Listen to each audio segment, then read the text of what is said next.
When 16-year-old Maya Chen steps off the school bus at Jefferson High for the first time, she never expects to become the unlikely hero who takes down the school's most feared bullies, not with fists, but with courage, conviction, and a lesson in what it truly means to be strong. Maya Chen stepped off the yellow school bus at Jefferson High School, her stomach churning with the familiar mixture of excitement and anxiety that came with being the new student. At 16, she had already attended 4 different schools due to her father's military career, but the nervousness never seemed to fade. She adjusted her backpack, the small Taekwondo pin barely visible among the other patches, and walked toward the imposing brick building that would be her home for the next 2 years. Before we go any further, comment where in the world you are watching from and make sure to subscribe because tomorrow's story is one you don't want to miss. The hallways buzzed with typical teenage energy as Maya searched for her locker. Students rushed past in clusters, their conversations blending into a symphony of adolescent chatter. She found locker 247 and fumbled with the combination lock, her hands slightly trembling from nerves. After 3 failed attempts, she sighed in frustration. "Those locks are ancient," came a friendly voice beside her. Maya turned to see Jessica Martinez, a girl with kind eyes and paint-stained fingers, working on the locker 2 doors down. "I'm Jessica, and you look like you could use some help." Maya smiled gratefully. "I'm Maya. This is my first day, and apparently I can't even master a simple combination lock." Jessica laughed and showed Maya the trick of pulling up slightly while turning the dial. The lock clicked open on the first try. "Thanks," Maya said, genuinely relieved. "I was starting to think this was a sign that today would be a disaster." "Nah, Jefferson's not so bad once you figure out where everything is," Jessica replied, gathering her art supplies. "What's your first class?" Before Maya could answer, the warning bell rang, and students began moving more urgently toward their classrooms. Jessica pointed Maya in the direction of the English wing and promised to find her at lunch. As Maya hurried down the hallway, she felt a small spark of hope that maybe this school would be different. Maya's morning classes passed in a blur of introductions and syllabi. Teachers were kind but busy, and her classmates were polite but distant. She had expected this. It always took time to find her place in a new social ecosystem. During her 3rd period history class, she noticed a group of students in the back corner who seemed to command attention through intimidation rather than popularity. The group was led by Brandon Williams, a tall, athletic senior with perfectly styled hair and an attitude that suggested he owned the school. Beside him sat his girlfriend, Stephanie Clark, whose perfectly manicured nails and designer clothes screamed privilege. Their friends, Tyler and Madison, completed the quartet that other students seemed to either worship or avoid entirely. Maya watched as they whispered and snickered while Mrs. Henderson tried to explain the causes of World War II. When a quiet, overweight student named Danny dropped his textbook, Brandon made a loud comment about Butterfingers that caused several students to laugh nervously. Maya felt her jaw tighten as she watched Danny's face flush with embarrassment. After class, Maya lingered to help Danny pick up his scattered papers. "Don't let them get to you," she said quietly. "People like that usually have their own insecurities they're trying to hide." Danny looked surprised that someone had noticed, let alone cared. "Thanks," he mumbled, "but it's easier said than done. They've been targeting me since freshman year." Maya's heart went out to him. She had seen this dynamic at every school she had attended, and it never got easier to witness. She was about to respond when Brandon's voice boomed from the doorway. Well, look what we have here," Brandon said, his voice dripping with mock interest. "The new girl's making friends with the losers already. That's cute." Over the next 2 weeks, Maya tried to keep a low profile while she adjusted to Jefferson High's social landscape. She had made friends with Jessica and a few other students in her art class, and she had started tutoring Danny in history after school. Her grades were excellent, and most of her teachers appreciated her thoughtful contributions to class discussions. However, Maya couldn't help but notice that Brandon's group seemed to take particular pleasure in making life difficult for students they deemed different or weak. She watched them mock a girl with thick glasses, trip a boy with a stutter, and make cruel comments about students' clothes, weight, or family situations. Each incident made Maya's blood boil, but she remembered her father's advice about choosing her battles wisely. The situation came to a head on a Tuesday afternoon in the cafeteria. Maya was sitting with Jessica and Danny when she heard raised voices from across the room. Brandon had cornered Marcus Thompson, a shy sophomore who was known for his love of chess and computer programming. Marcus was slight in build and had transferred to Jefferson from a private school when his family faced financial difficulties. "What's wrong, private school boy?" Brandon taunted, loud enough for half the cafeteria to hear. "Daddy can't afford to send you to fancy school anymore?" Stephanie giggled beside him, while Tyler recorded the encounter on his phone. Marcus tried to walk away, but Tyler blocked his path. "Where are you going? We're just trying to be friendly," Tyler said with a nasty grin. The harassment continued, as other students watched uncomfortably, some pulling out their phones to record while others looked away entirely. Maya felt her muscles tense as she watched the scene unfold. Her father's voice echoed in her mind. "Martial arts isn't about starting fights, Maya. It's about ending them when all other options have been exhausted. But sometimes, standing up for others is more important than staying out of trouble." She stood up slowly, her chair scraping against the floor. Jessica grabbed her arm. "Maya, don't. They'll just turn on you next." But Maya had made her decision. She walked deliberately across the cafeteria, her footsteps steady and purposeful. The conversations around her began to die down as students sensed something was about to happen. "Hey," Maya said firmly as she approached the group surrounding Marcus. Her voice cut through the laughter and cruel comments like a knife. "Why don't you leave him alone?" Brandon turned to face her, his expression shifting from amusement to annoyance. "Oh, look who thinks she's a hero. The new girl wants to play savior." He stepped closer to Maya, using his height advantage to try to intimidate her. "This doesn't concern you, so why don't you mind your own business?" Maya didn't step back. Instead, she looked Brandon directly in the eyes, her voice calm but unwavering. "Making someone feel small doesn't make you bigger. It just makes you a bully." Stephanie laughed harshly. "Who do you think you are? You've been here for 2 weeks and you think you can tell us what to do?" She looked Maya up and down dismissively. "What are you going to do about it anyway?" The cafeteria had grown quieter now, with students turning to watch the confrontation. Maya could feel dozens of eyes on her, waiting to see if she would back down or escalate the situation. Marcus stood frozen behind Brandon's group, his face pale with fear and embarrassment. "I'm asking you nicely to leave him alone," Maya repeated, her voice steady despite the adrenaline coursing through her veins. "He hasn't done anything to you." Brandon laughed and turned to his friends. "Did you hear that? She's asking nicely." He faced Maya again, his expression turning aggressive. "Let me explain how things work here, new girl. Some people matter and some people don't. You and your little friend here, you don't matter." Without warning, Brandon reached out and shoved Maya's shoulder, expecting her to stumble backward like most students would. Instead, Maya absorbed the push with fluid grace, barely moving an inch. Her balance remained perfect, her stance automatically shifting into a defensive position that years of training had made second nature. Brandon's eyes widened slightly at her unexpected stability, but his pride wouldn't let him back down in front of an audience. "What's wrong with you?" he snarled, pushing harder this time. Maya's response was swift and controlled.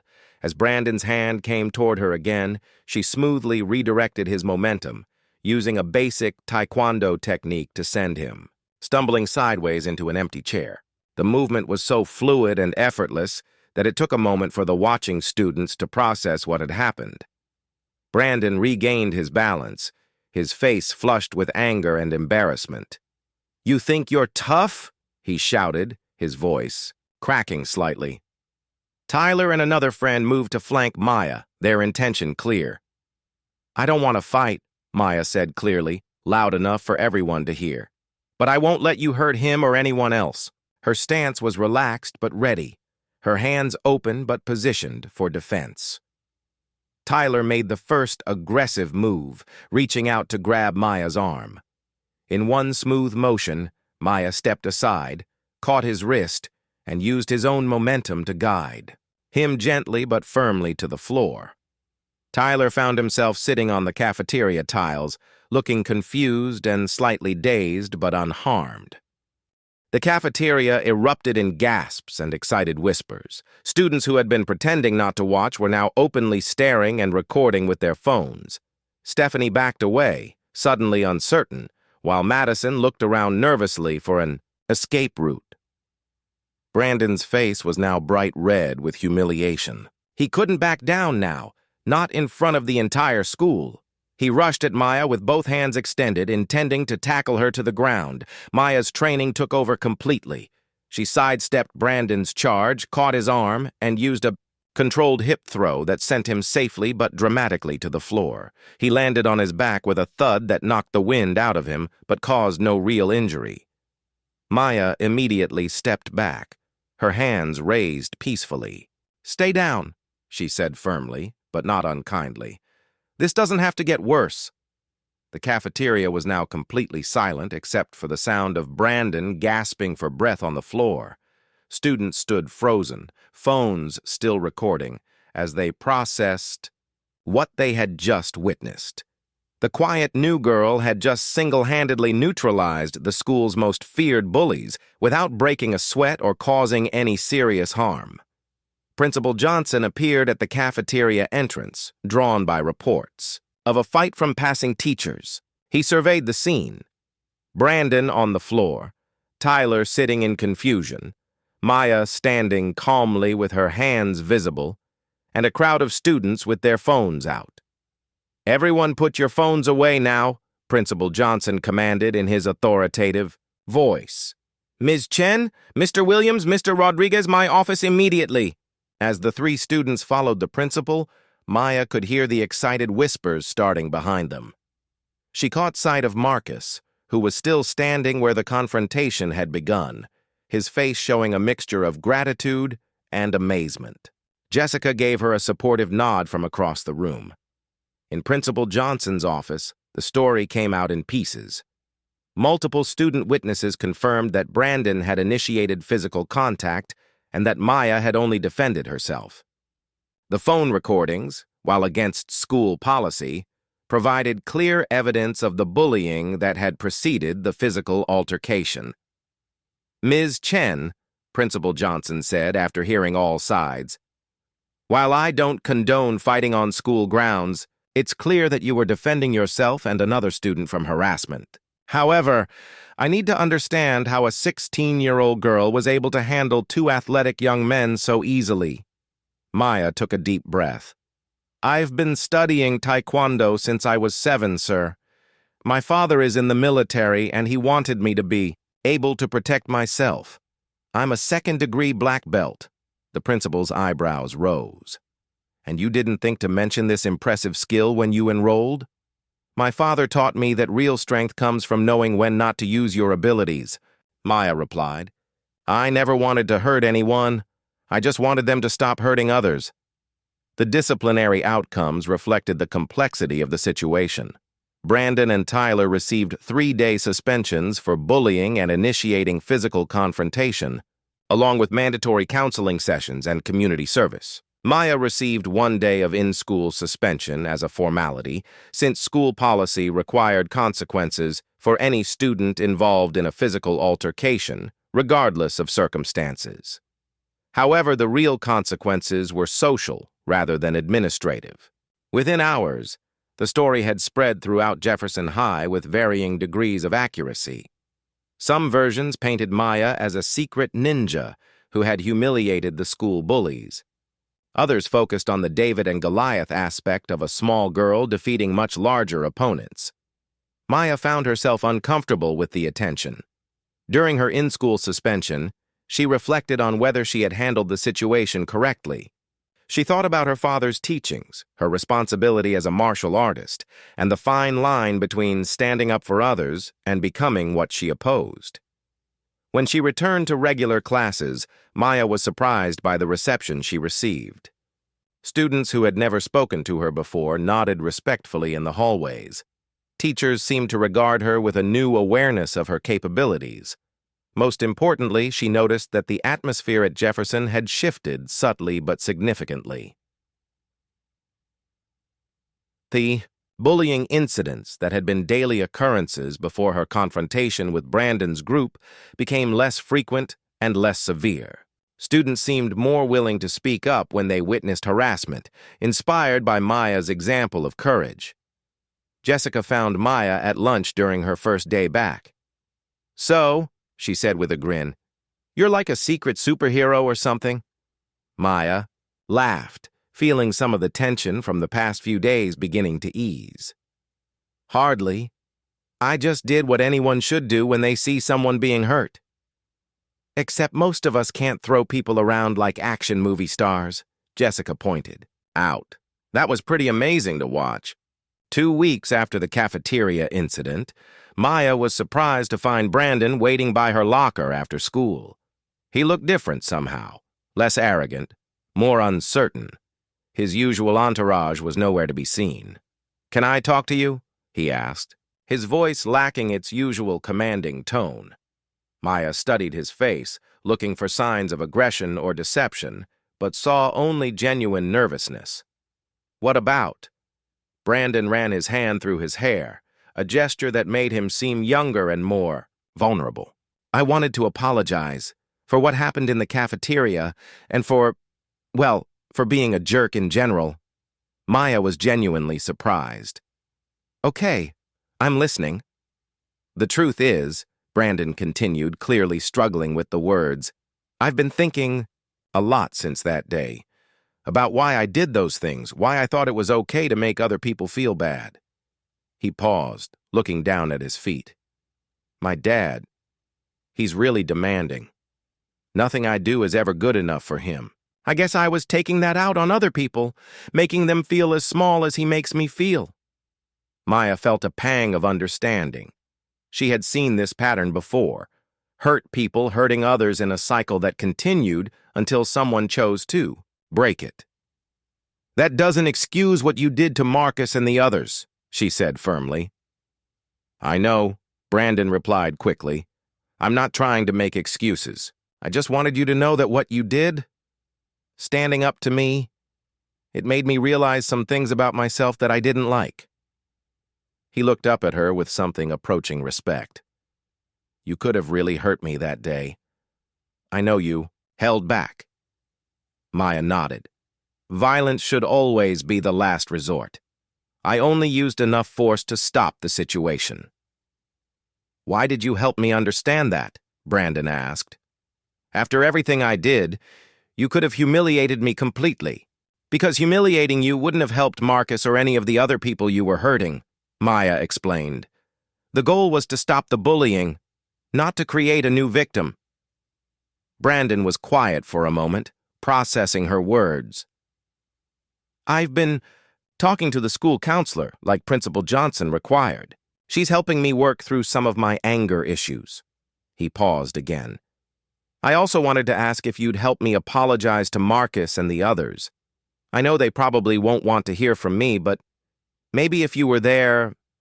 Over the following months, Jefferson High School experienced a gradual but noticeable cultural shift. Maya's actions had created what educators call a teachable moment that extended far beyond the immediate participants. The story of the new girl who stood up to bullies had become legendary, but more importantly, it had inspired others to find their own courage. Marcus Thompson, emboldened by Maya's defense and Brandon's sincere apology, started a chess club that attracted students from all social groups. Danny joined the debate team and discovered he had a talent for public speaking when he was discussing topics he cared about. Jessica organized an anti-bullying art project that covered an entire wall of the school with positive messages and student artwork. Maya herself had mixed feelings about her newfound reputation. While she was glad that her actions had positive consequences, she was uncomfortable being seen as a hero. She continued her Taekwondo training at a local dojang, where her instructor, Master Kim, helped her process the experience. "You handled yourself well," Master Kim told her during one of their sessions. "You used minimum force necessary. You didn't escalate beyond what the situation required, and you showed mercy to those who had shown none to others. These are the qualities of a true martial artist. But I can't help wondering if there was a better way," Maya confided. "Maybe if I had tried to talk to Brandon earlier before things got physical." Master Kim smiled knowingly. The warrior includes learning to live with uncertainty. You made the best decision you could with the information you had at the time. The outcome suggests your instincts were sound." Meanwhile, Brandon was struggling with his own transformation. The counseling sessions were helping him understand the root causes of his aggressive behavior, but changing ingrained patterns was difficult work. He had lost some of his old friends, who were uncomfortable with his new introspective attitude, but he was slowly building healthier relationships. One afternoon, Maya found him in the library tutoring a freshman in algebra. When their eyes met, he gave her a small nod of acknowledgement, not seeking approval, but recognizing their shared understanding of what it meant to use one's strength to help rather than harm. As the school year progressed, Maya reflected on how much had changed since that first nervous day when she couldn't open her locker. She had found her place at Jefferson High, not through conformity or popularity, but by staying true to her values when it mattered most. The Taekwondo pin on her backpack was no longer hidden. Students and teachers knew about her abilities now. But more importantly, they understood that her real strength came not from her physical skills, but from her willingness to use those skills responsibly and only when necessary.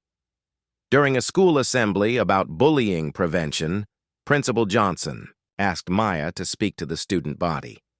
She was reluctant at first, preferring to stay out of the spotlight, but she recognized the opportunity to share important lessons. "A lot of you know about what happened in the cafeteria a few months ago," Maya began, looking out at hundreds of faces. "Some of the stories you've heard are probably true, and some are probably not. But I want to tell you what I learned from that experience." She paused, gathering her thoughts. Real strength isn't about being able to fight or intimidate people. Real strength is about standing up for what's right, even when it's difficult or scary. It's about choosing to help instead of harm, to include instead of exclude, to understand instead of judge. Maya looked directly at Brandon, who was sitting in the third row with his new girlfriend, Sarah, a quiet girl from the drama club. He was listening intently, and she could see how much he had changed over the past few months. "We all have different kinds of strength," Maya continued. "Some people are strong with their minds, others with their hearts, others with their creativity, or their ability to make people laugh. The important thing is that we use whatever strength we have to make our community better, not worse." She concluded her speech with words her father had taught her. "True victory is not conquering your enemy. True victory is turning your enemy into a friend." As Maya left the stage to enthusiastic applause, she felt a sense of completion. She had learned that being the new girl didn't mean being powerless, and that sometimes the greatest courage came not from fighting, but from choosing when not to fight. The script of her life at Jefferson High was still being written, but she was confident now that she could help author a story worth telling, one of courage, compassion, and the transformative power of standing up for what's right. This story explores themes of bullying, courage, redemption, and the responsible use of power. It demonstrates that true strength comes from protecting others and choosing understanding over revenge, while also showing that, People can change and grow when given the opportunity for redemption.